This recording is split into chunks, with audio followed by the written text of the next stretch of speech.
Debbie Webster, Sudavani, was diagnosed with dementia on Coronation Street some months ago, but on Monday night's episode of the ITV soap, her struggles started to take their toll on other residents of Weatherfield. The street favourite manages the Chariot Square Hotel and was at the front desk alongside colleague Ryan Prescott, on what appeared to be a normal morning until things took a surprising turn.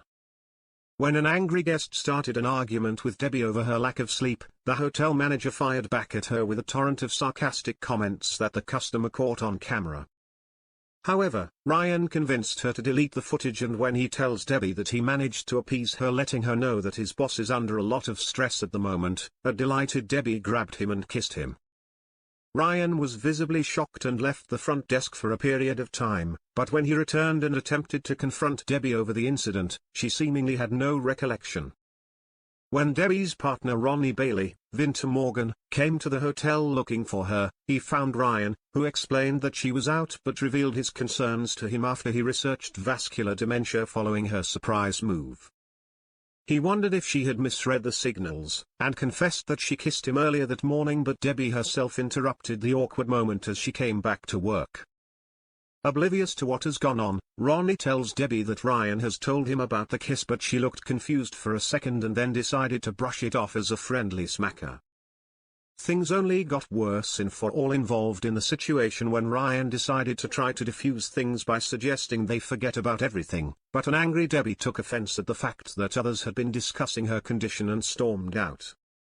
Later on, Debbie worried that no one would be able to look at her without seeing her condition, and when Ryan tried to apologize to her whilst mentioning her condition again, she decided to sack him on the spot and ordered him to clear out his locker. Debbie Webster decided to kiss Ryan Connor after he saved her skin at work, but it led to a dispute over her dementia battle.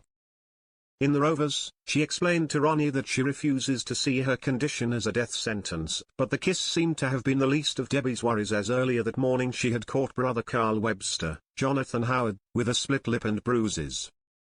She soon realized he was in need of financial help and offered to step in.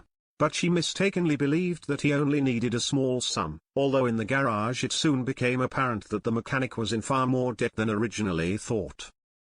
Following a threatening phone call overheard by Abby, Sally Carman, she coaxes the problem out of him and he claims that he is £50,000 in debt to those whom he loaned the money from to keep his business going. A desperate Abby pleaded with Carl to raise the money and admitted that she couldn't bear to lose him as their secret affair continued to heat up. But when Carl revealed the full extent of his need to Debbie, she was exasperated he refused to reveal to her what he actually wanted it for. She left the pub, and, moments later, Abby appeared and he reassured her that he was in the clear about everything. But that was not the case, as he received a text message demanding the money. Debbie was shocked when Ryan tried to support her over her condition and told him to clear out his locker.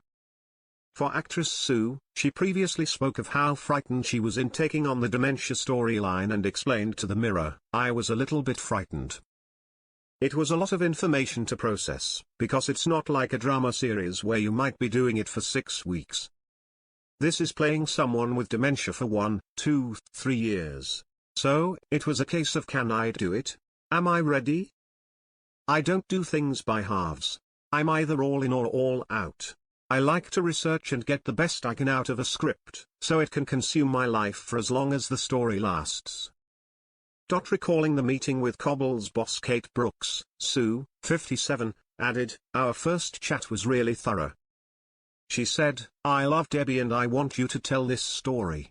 It's going to be a heartbreaking journey of emotion and honesty. Sad, hopeful, uplifting and truthful. Will you do it?' I went home and didn't sleep a wink that night. I talked it through with my husband. He said what would be the reason for not doing it? I realized it was fear.